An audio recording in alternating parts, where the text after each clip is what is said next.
Oui, merci Monsieur le Président. Vous nous proposez ce plan Ambition Cheval pour un financement global de 7,4 millions d'euros. Vous le savez, notre groupe est favorable à ce type d'aide directe, si toutefois elles ne se traduisent pas par une arrière-pensée électoraliste. Mais n'ayons pas l'esprit de chagrin et ne boudons pas notre plaisir. Nous sommes naturellement sensibles au soutien à cette filière qui a particulièrement souffert d'une fiscalité fluctuante, d'une baisse significative des naissances, moins 27% entre 2007 et 2017, d'une baisse de 10% des licenciés de 2013 à 2018. Ce secteur représente pourtant une part importante du patrimoine et du génie français dans toutes les disciplines du genre, notamment sportives. Nous souhaiterions cependant que vous nous éclaircissiez sur 2 points. Vous prévoyez 900 000 euros d'aide aux aménagements des hippodromes. Or, ces derniers sont déjà fortement soutenus par les communes, voire par certains commerces. Notre subvention est-elle à ce point indispensable pour cette activité et ne pourrait-elle pas être reportée sur d'autres volets de ce plan? Sachant d'autre part que l'association France Gallo est financée à 100% par le PMU, celle-ci ne gère pas d'hippodrome dans notre région, mais dans la nouvelle réglementation, France Gallo est investie d'une mission de service public.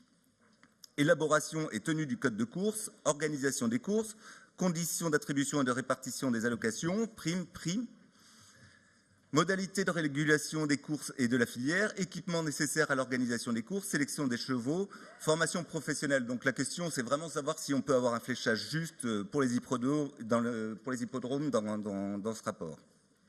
Et nous avons une deuxième interrogation.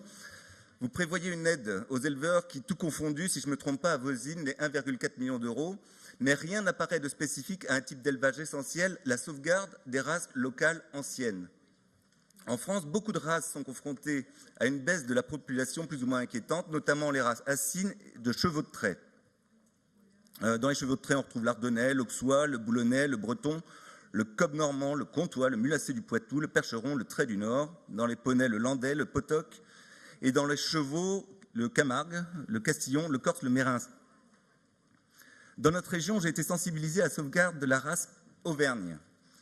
Si des efforts ont été faits, cette dernière peine malgré tout à se régénérer, même s'il est vrai que la situation tend à s'améliorer lentement.